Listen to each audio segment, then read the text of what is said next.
হেই everyone, Anita's মনে করে নতুন একটি ব্লগে আপনাদের জানাই স্বাগত। আশা করি আপনারা সবাই ভালো আছে। আজ বৃহস্পতিবার, সকাল এখন 7টা বাজে। অনেক সকালই ঘুম থেকে উঠে গেছি, কিন্তু আমার আগে ইনি উঠে পড়েছেন। এই মহাপুরুষ আমার সাথে এখন কথা বলছে। এর কথা আপনারা বুঝতে পারবেন না, কিছুক্ষণ পর এর কর্মকাণ্ডগুলো আপনারা দেখে উপলব্ধি করতে পারবেন যে ইনি কী ধরনের মানুষ।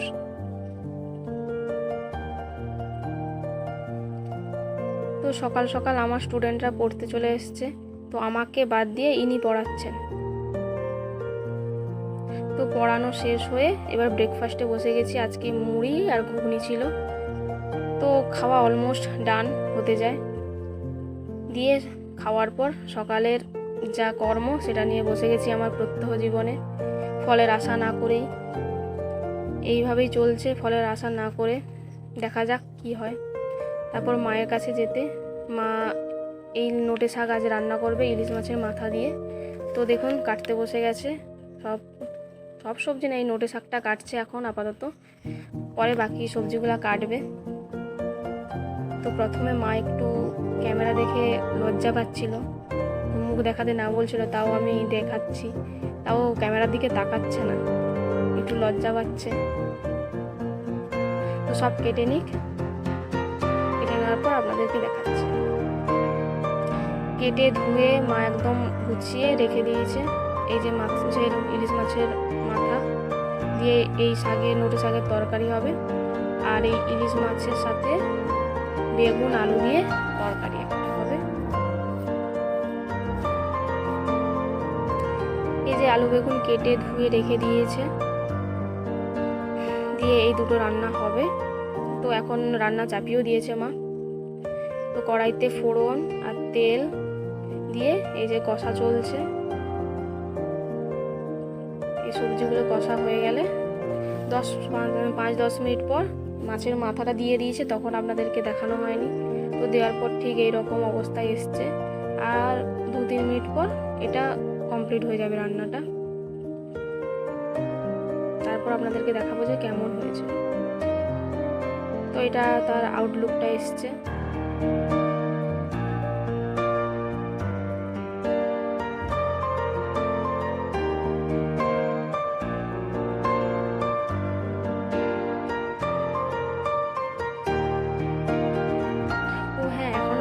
রান্না দেখানো বাকি আছে, চলুন শেয়ার করি।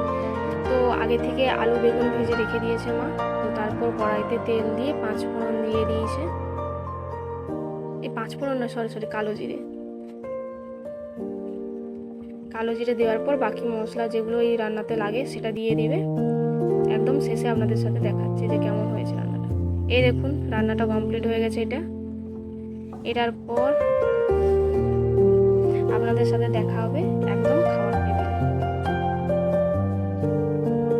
তো স্নান টান করে একদম রেডি, খাওয়ার টেবিলে চলে এসেছি। মা খাবার বেড়ে দিয়ে দিয়েছে। এই যে বাটিতে, স্টিলের বাটিতে যেটা দেখছেন, এটা হচ্ছে সামুদ্রিক মোরলা মাছ। তো এটা লেবু দিয়ে টক করছে। তো এটাকে, আর এর প্রসেসিংটা আপনাদেরকে দেখানো হয়নি। মেদিনীপুরে এই বেশি মাছের টক এইসব জাতীয় খাবারটা বেশি খাওয়া হয়, টক জাতীয়। শাকের তরকারি, ভাত। তো অনেক তো বক করলাম, এবার খিদে পেয়ে গেছে। তো এবার খাওয়া যাক কেমন হয়েছে। দেখতে যেমনই হোক, মোটামুটি খেয়ে দেখি কেমন হয়েছে। মায়ের হাতে রান্না বলে কথা, দেখা যাক কেমন হয়। আর আমাকে এই মাছের লেজের দিকটা দিয়েছে। ইলিশ মাছের এমনিতেই কাঁটা, আর লেজের দিকটা তো আরও বেশি কাঁটা। কাঁটা ছাড়িয়ে ছাড়িয়ে খেতে খুব টাফ হয়ে যাচ্ছে এখন।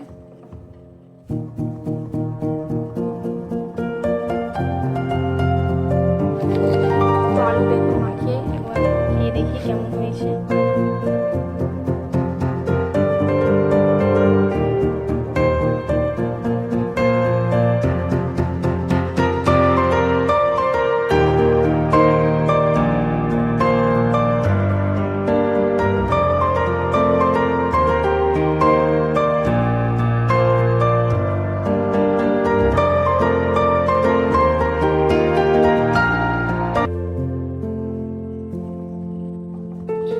দারুণ হয়েছে। মায়ের হাতে রান্না বলে কথা, ভালো এই যে এক ফ্রেমে দুজন প্রাণী চলে এসেছি। তো ভিডিওটা অনেকক্ষণ ধরে বকবক করছি বলে সে বাই বাই বলে বন্ধ করে দিতে যাচ্ছে। তো যদি ভিডিওটা ভালো লেগে থাকে অবশ্যই লাইক করবেন, আর কেমন লাগলো কমেন্টে অবশ্যই জানাবেন। যদি ভালো মনে হয় তো সাবস্ক্রাইব করে দেবেন। আর আপনারা সবাই ভালো থাকবেন, সুস্থ থাকবেন।